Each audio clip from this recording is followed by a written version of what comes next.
Sally McManus is the Secretary of the ACTU. Welcome to the programme, Sally. Thanks, great to be here. Now, you're putting forward this proposal for a 4-day working week to the Treasurer's Productivity Roundtable. How would it lift productivity? Well, first of all, I want to be clear about this. It's not just a 4-day working week. It's about reducing working hours, and 4-day working week doesn't work everywhere, obviously. So it's about reducing hours over time. Well, first of all, it improves productivity because the Productivity Commission itself said that working long hours is a drain on productivity, and just the basics, you know, obviously workers working long hours are less productive. Secondly, we've now got peer-reviewed studies, we've got trials that are happening here in Australia and overseas, and it's not us saying it, it's those studies that are showing that reducing working hours like a 4-day working week can increase productivity, and in most cases that's what those studies are showing, so long as they're smartly implemented. Let me just ask you about one of those studies that you are relying on, which is the Nature Journal study. They say they didn't in that study actually analyse company-wide productivity. Have you or has anyone actually been able to measure the productivity benefit from a 4-day week? Well, I'll just say this, over a period of time we've had arguments every single time we've asked for shorter working hours, and your introduction went through that. Actually, since 1886 we've been asking for this type of thing. Every single time we've been told, oh, it's going to be bad for productivity. The basics of the fact that long working hours, you get less productive the longer hours you work because you can't concentrate, you're more stressed, you're more burnt out, should be obvious to anyone.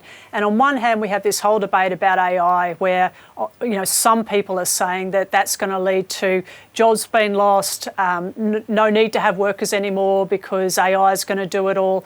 Isn't it natural for us then to say, well, if that's the case, perhaps we should be working less hours, perhaps we should be sharing the benefits of improved technology?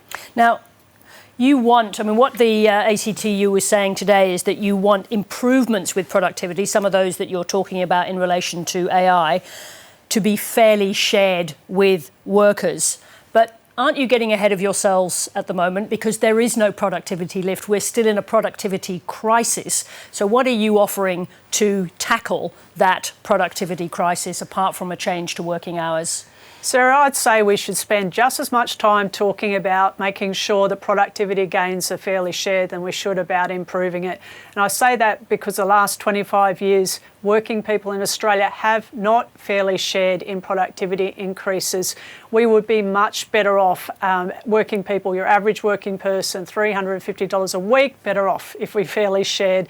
So we have all types of claims by all sorts of people saying if only we lifted productivity, automatically everyone's going to be better off. Well, guess what? It doesn't work like that. There's no direct debit system that employers have got set up that automatically flows on those benefits to workers. We have to continually fight for it, whether it be in pay rises or shorter working hours. So we need to talk about this issue, because why are we talking about productivity? We're talking about it because we want people's lives to be better, and people's lives aren't better if companies are just doing better. If their profits are doing really well and we're not sharing in it, well then it's defeating the purpose of improving productivity in the first place. Let me just ask you about the timing and, in a sense, the politics of this. You knew in advance that the government wasn't going to take up this proposal, so why are you proposing it now, for the roundtable, I mean? Well, Sarah, I know decision makers say no 100 times before they say yes. And it's the job of the union movement, obviously, to advocate the things we actually believe in. And we believe in this. And we also believe that it is good for productivity if you have healthy and happy workers, and that we should be talking about fairly sharing the gains. And we should be talking about less working hours if the AI revolution also leads to less need for workers. Let me talk about that AI revolution. We had Scott Farquhar on the programme last night talking about it. Just for anybody who didn't see that, he's the former CEO of Atlassian and now head of the Tech Council. He was talking about the request that you have made public, that unions should at the very least be involved, but in a sense have an effective veto over the introduction of new AI into workplaces. He says that is the wrong approach. Are you concerned that what you're asking for could stifle Australian innovation in a hyper-competitive world? Well, you know, a year ago I was actually quite optimistic and excited about AI and its potential. And I'm not saying that don't have any of that now, but I've got more concerned as time's gone on, and so have unions.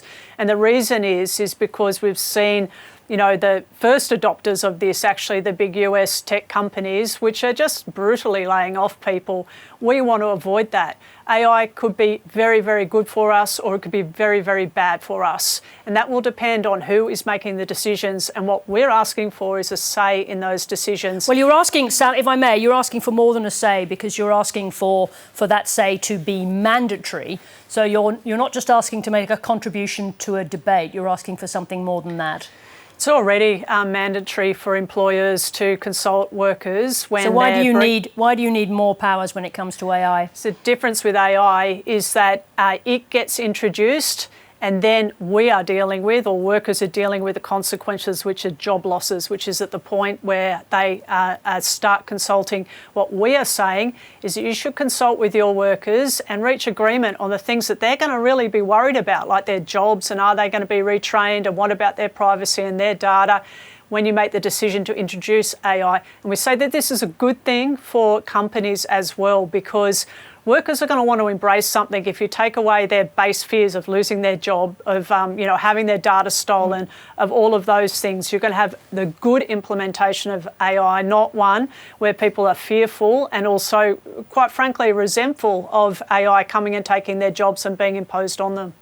Sally McManus, thank you very much indeed for joining us. Thank you.